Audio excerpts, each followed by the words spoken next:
वृंदावन में बाके बिहारी जी के मंदिर के पास बरगद के पेड़ के नीचे एक बूढ़ी माँ ने अपना बसेरा बना लिया। शक्ल सूरत से वह किसी अच्छे घर की लग रही थी। उनके चेहरे पर चमक थी, परंतु उनके फटे हुए कपड़े उनकी दर्दनाक स्थिति का व्याख्यान कर रही थी। वह बूढ़ी माँ बता रही थी कि वह कोई भिखारी नहीं है। मैले कुचले कपड़ों में ही एक चादर पर वहां पड़ी रहती थी। आज लगभग 10वां दिन था। मंदिर में जो श्रद्धालु माथा टेकने आते तो बूढ़ी माँ को थोड़ा प्रसाद दे जाते, या कोई राह चलता उस पर तरस खाकर उसे कुछ खाने को दे जाता, जिससे उनका गुजारा हो रहा था। अतुल हर वर्ष अपने माता पिता की बरसी पर मंदिर में आता था, गरीबों को भोजन दिया करता था। उसके माता पिता एक रोड एक्सीडेंट में मारे गए थे। उसके बाद से वह अकेला था।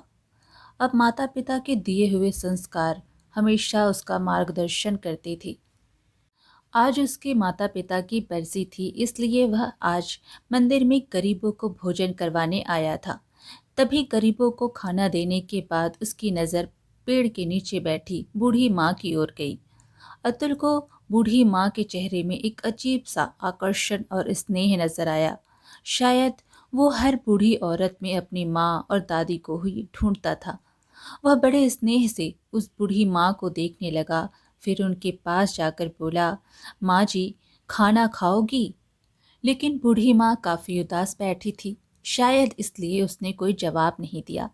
फिर अतुल बोला, अच्छा, मंदिर का प्रसाद है, यह तो खा लो। तो बूढ़ी माँ ने उसकी ओर देखते हुए अपना हाथ आगे बढ़ा दिया। बूढ़ी माँ के साथ साथ अतुल भी थोड़ा सा प्रसाद खाने लगा और बूढ़ी माँ के पास ही बैठ गया। प्रसाद खाते खाते वह बूढ़ी माँ से पूछने लगा, माँ जी, आप कहाँ रहती हैं और इस पेड़ के नीचे कैसे बैठी हुई हैं? बूढ़ी माँ ने कहा, अरे बेटा, अब यह पेड़ ही मेरा घर है। पहले मैं मथुरा में रहती थी। वहाँ मेरा अपना एक शानदार बड़ा सा घर है। मेरे पति की मृत्यु हो चुकी है। जब तक मेरे पति जीवित थे तब तक मुझे रानी बनाकर रखते थे, परंतु पति के स्वर्गवास के बाद धीरे धीरे अपने ही बहू बेटों को मैं खटकने लगी हूँ। वो मेरा चेहरा भी नहीं देखना चाहते। एक दिन मेरा बेटा मुझे बोला, चलो माँ, आज तुम्हें वृंदावन घुमा कर लाता हूँ। बाके बिहारी के मंदिर चलते हैं और दर्शन करके आते हैं। मेरा बेटा मुझे अपनी कार में बिठा कर लाया था और मुझे इस मंदिर के किनारे बिठाकर यह कहकर चला गया कि कुछ ज़रूरी काम से जा रहा हूँ, 2 घंटे लग जाएंगे आने में। मैंने तो बेटे से कहा था मुझे भी साथ ले चल, परंतु वो नहीं माना। देखते देखते आज 10 दिन हो गए। इंतज़ार करते करते मेरी आंखें पथरा गई, परंतु ना तो मेरा बेटा आया, ना ही उसकी कोई खबर। अब मैं समझ चुकी हूँ कि मेरा बेटा यहाँ मुझे क्यों लेकर आया था, क्योंकि उसकी पत्नी मुझे बिल्कुल भी पसंद नहीं करती थी। इसलिए मुझसे छुटकारा पाने के लिए मुझे यहाँ कान्हा जी की शरण में छोड़कर चला गया। यह कहते कहते बूढ़ी माँ की आंखें नम हो गई और चेहरा मुरझा गया। अतुल के मन में उसकी स्वर्गवासी दादी और उसकी माँ की छवि दोनों एक साथ उभर आई और उसकी आंखों में आंसू की बूंदें छलक गईं। गरीबों को बांटने के बाद जो खाना बचा था उसने झट से निकाला और बूढ़ी माँ की चादर पर रख दिया। एक निवाला तोड़ा और बूढ़ी माँ के मुंह में डाला और खुद भी खाने लगा। उसे ऐसा एहसास हो रहा था कि मानो वह अपने किसी परिवार के सदस्य के साथ खाना खा रहा हो। वह बूढ़ी माँ के साथ कुछ देर वहीं बैठकर बातें करता रहा। अपने माता पिता की मृत्यु के बाद वह एकदम अकेला सा पड़ गया था। बिना अपने माता पिता के उसे अपना ही घर काटने को दौड़ता था, इसलिए वह अपने घर में रहना ज्यादा पसंद नहीं करता था। दोस्तों के साथ घूमकर अपने दर्द को कम करने की कोशिश करता था, परंतु आज जब उसने इस माँ से थोड़ी देर के लिए बातचीत की तो उसे एक अपनापन सा महसूस हुआ। उसने बूढ़ी माँ से पूछा, माँ जी, मेरे साथ मेरे घर पर चलोगी?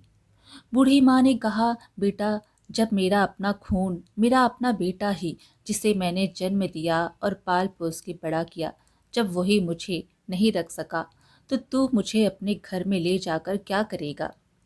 जब मेरा अपना बेटा ही मेरा ना रहा तो मैं दूसरों से क्या उम्मीद लगाऊंगी? रहने दो बेटा, मुझ पर दया मत करो। मैं यहीं बाके बिहारी की शरण में रहकर अपना जीवन गुजार लूंगी। फिर अतुल बोला, माँ जी, मेरे माता पिता एक सड़क दुर्घटना में स्वर्गवासी हो गए और मैं इस दुनिया में बिल्कुल अकेला रह गया और मेरे घर में मेरे अलावा और कोई नहीं। आपको देखकर मुझे मेरी दादी याद आती है।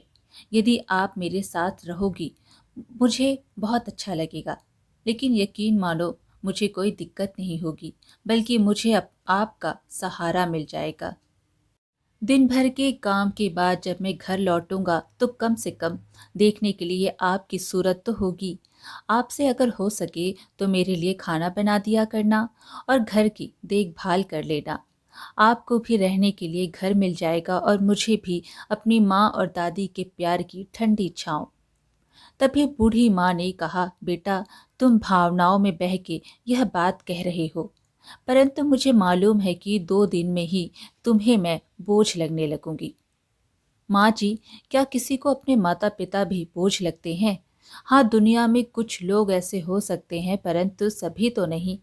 जिसके सिर से माँ बाप का साया उठ जाता है, वह कितना अकेला रह जाता है, यह मुझसे बेहतर कौन जानता होगा। मैं विश्वास दिलाता हूँ कि मैं आपको कभी भी बोझ नहीं समझूंगा। गहरी सांस लेते हुए अतुल बोला तो बूढ़ी माँ का भी गला अवरुद्ध हो गया और उसकी आंखों में आंसू आ गए। बूढ़ी माँ कुछ बोल ना सकी। अतुल ने बूढ़ी माँ का हाथ पकड़ा और बोला, चलो माँ, अब ज्यादा मत सोचो, रात होने वाली है, अब आप अपने घर चलो। अतुल ने जैसे ही बूढ़ी माँ का हाथ पकड़ा तो माँ जी ने उसके चेहरे की ओर देखा तो अतुल की आंखों में माँ जी को सच्चाई नजर आ रहा था। उन्हें लगा शायद कान्हा जी ने ही अतुल को उसके पास भेजा है। अतुल ने बूढ़ी माँ को अपनी बाइक पर बिठाया और उसे अपने घर ले गया। इस घटना को आज 4 महीने हो चुके थे। अतुल अब नियमित समय पर घर लौट कर आता था और बूढ़ी माँ उसके लिए खाना बनाकर उसके आने की प्रतीक्षा करती थी। जब वह थक कर सोता था तो उसके सिर पर स्नेह भरा हाथ रखती थी। अब माँ को अपना घर मिल गया और अतुल को अपनी दादी और माँ का सच्चा प्यार।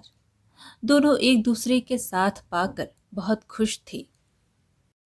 उस रात अतुल काफी देर से सोया और अगले दिन जब सुबह ऑफिस जाने का समय हुआ तब उसकी नींद पूरी नहीं हुई।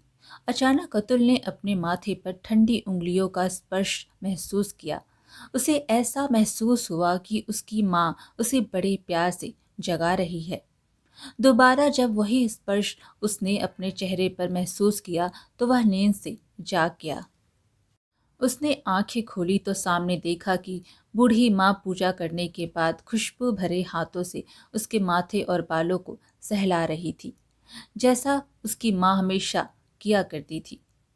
माँ ने कहा, बेटा, ऑफिस जाने का समय हो गया है।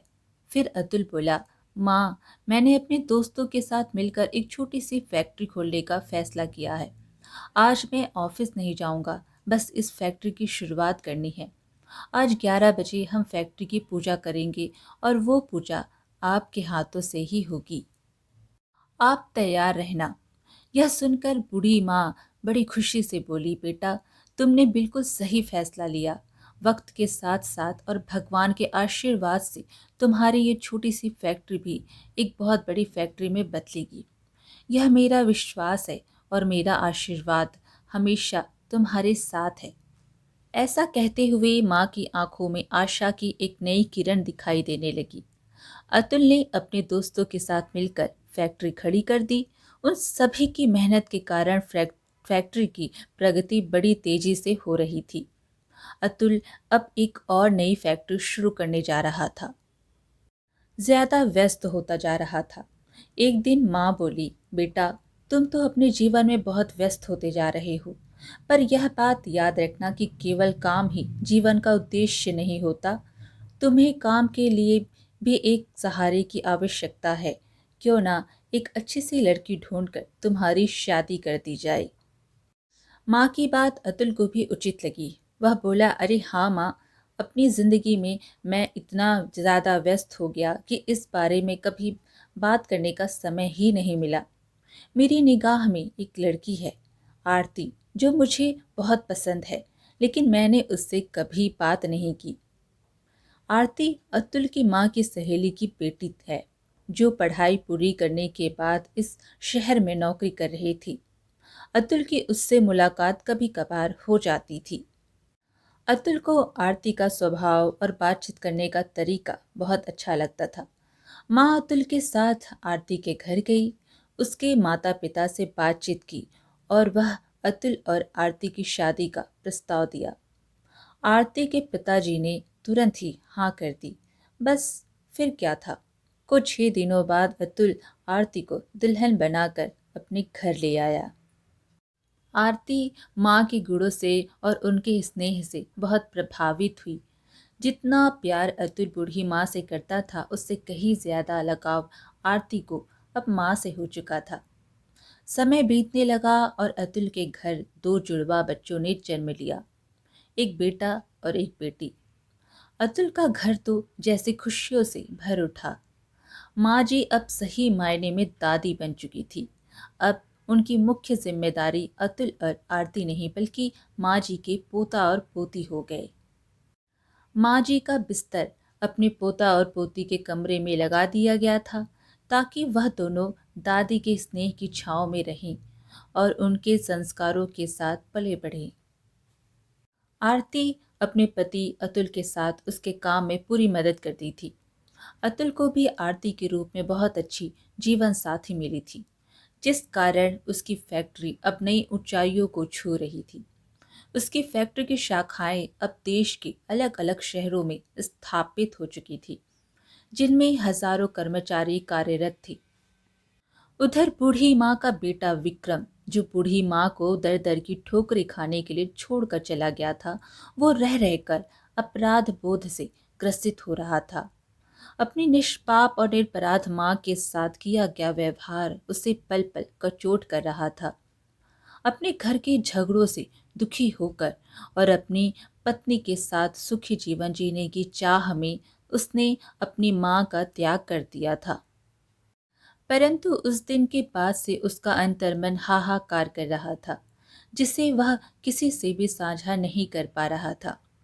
अब उसके घर में उसकी पत्नी अपनी मर्जी के अनुसार खर्च करती थी और दुकान में से मन मर्जी का पैसा निकालती थी। परंतु व्यवसाय से लगातार पैसा निकालने के कारण उसका जमा जमाया व्यवसाय, जो कि उसके पिता के द्वारा खड़ा किया गया था, घाटे में जाने लगा था। अंततः उसे दुकान बंद करनी पड़ी। दुकान बंद करने के बाद कुछ दिन बड़ी कठिनाई में गुजरे। अब फिजूल खर्ची तो दूर की बात, अब उनके पास घर खर्च और बच्चों की आवश्यकता ही पूरी करने के लिए भी पैसा नहीं था। विक्रम का एक मित्र, जो एक बड़ी कंपनी में कार्यरत था, उसने अपनी सिफारिश पर उसकी नौकरी अपनी ही कंपनी में लगवा दी और इस तरह विक्रम के जीवन की गाड़ी थोड़ी थोड़ी चलने लगी। विक्रम तब कंपनी में बहुत मन लगाकर काम कर रहा था, जिस कारण उसे फैक्ट्री में बहुत मान सम्मान मिलने लगा। अब वो फैक्ट्री का एक महत्वपूर्ण कर्मचारी बन चुका था। विक्रम की कंपनी में स्थापना दिवस पर वार्षिक महोत्सव मनाया जाना था। सभी कर्मचारियों को उनकी काबिलियत के आधार पर पुरस्कार वितरित किया जाना था। विक्रम को भी अपनी मेहनत और योग्यता के आधार पर पुरस्कार दिया जाना था, जो कि उसकी कंपनी के मालिक के द्वारा दिया जाना था। नियत तिथि पर पुरस्कार वितरण का समारोह शुरू हुआ। आज का दिन विक्रम के लिए बहुत खास था। मैनेजिंग डायरेक्टर अपनी पत्नी, माँ और बच्चों के साथ समारोह में आए थे। जब समारोह शुरू हुआ और पुरस्कार वितरण के लिए कंपनी के डायरेक्टर साहब से अनुरोध किया गया, तो वे स्टेज पर आए और कहने लगे कि आज हमारी कंपनी के लिए एक बहुत बड़ा दिन है, परंतु आज हमारी कंपनी जिस स्थिति में है, वह केवल हमारी माँ के आशीर्वाद से ही है। यदि माँ की प्रेरणा ना हो तो ना तो आज ये कंपनी होती और ना ही मैं इस पद पर होता। इसलिए पुरस्कार वितरण करने के लिए मैं माँ को बुलाना चाहूँगा। माँ, कृपया आप स्टेज पर आइए और अपने हाथों से सभी योग्य कर्मचारियों को पुरस्कार वितरित कीजिए। अतुल के बुलाने पर माँ स्टेज पर पहुंची और उनकी आंखों से अश्रु की धारा बह निकली। कर्मचारी के नाम अनाउंस किए गए और माँ जी ने उन्हें एक एक करके पुरस्कार देती रही। तभी एक नाम अनाउंसमेंट हुआ, जिसे सुनकर माँ जी के चेहरे पर ना जाने कितने भाव एक साथ आ गए। विक्रम। सामने से आने वाला व्यक्ति भी कुछ जाना पहचाना लग रहा था। माँ जी ने ध्यान से देखा तो सचमुच उनका बेटा ही था। विक्रम, जो उन्हें तीर्थ यात्रा का झांसा देकर बड़े ही बेदर्दी से छोड़ गया था, जिसे उसके बाद अपनी माँ का ख्याल तक नहीं आया। बूढ़ी माँ सोचने लगी कि अब तक तो शायद मैं तड़प तड़प कर मर गई होती यदि मेरा बेटा अतुल मुझे ना ले जाता। प्यार और नफरत के भाव एक साथ माँ जी के चेहरे पर उभर आए। माँ को ऐसा महसूस हुआ कि जैसे दुनिया बड़ी तेजी से घूम रही है।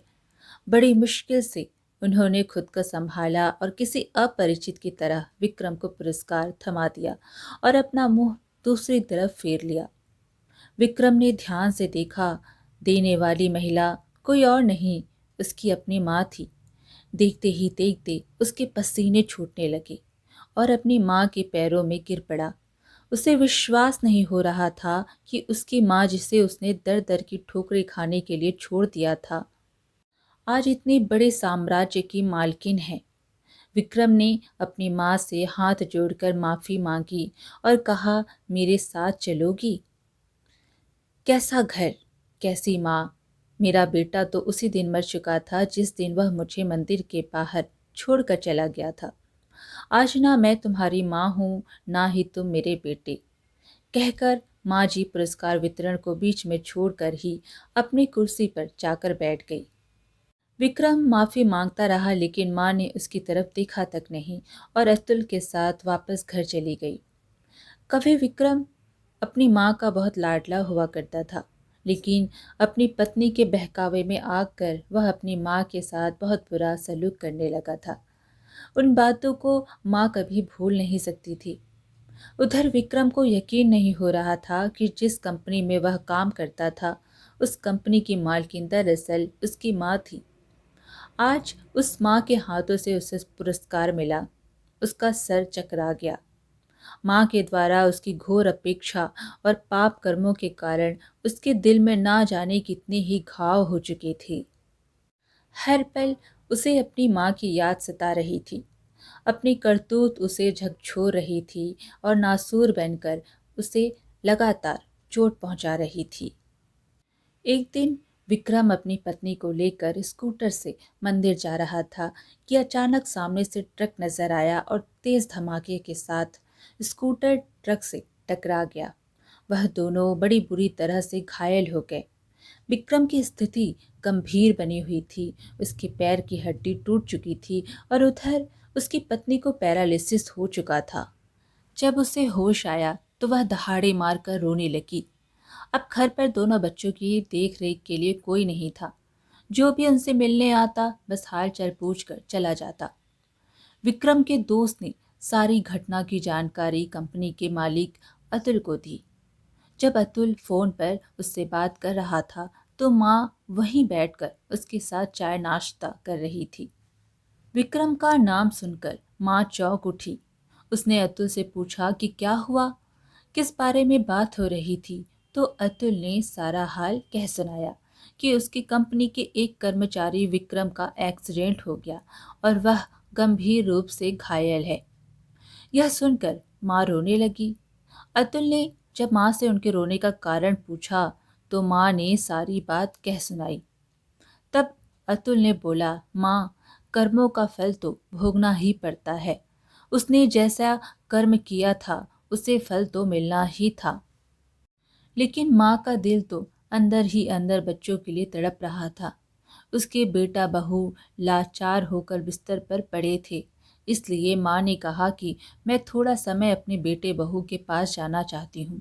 कुछ दिनों बाद वापस आ जाऊंगी। अतुल ने भी हामी भर दी और माँ को बहुत से पैसे देकर उनके बेटे बहू के पास छोड़ आया। माँ ने अपने बेटे और बहू को एक अच्छे से अस्पताल में भर्ती करवाया, जहाँ उनका पूरा ख्याल रखा जाने लगा। उनके बच्चों को संभाला और साथ साथ उनकी दुकान को भी फिर से खड़ा किया। हर कदम पर अतुल ने माँ की पूरी मदद की। एक ओर तो विक्रम की तबीयत अब कुछ सुधरने लगी थी और दूसरी ओर उसका कारोबार भी पहले की तरह चमक उठा। जब उन दोनों की अस्पताल से छुट्टी हुई और वह घर लौटे तो वह दोनों माँ से माफ़ी मांगने लगे। वह अपने किए पर शर्मिंदा थी। माँ जी की बहू बोली, माँ जी, जिसे हमने घर से बाहर निकाल दिया था वही आज इस घर में लक्ष्मी बन के आई। माँ जी, मैं आपको समझ नहीं पाई। हम लोगों ने आपका अनादर किया। हमारी इस करने की सज़ा आज हमको मिली है।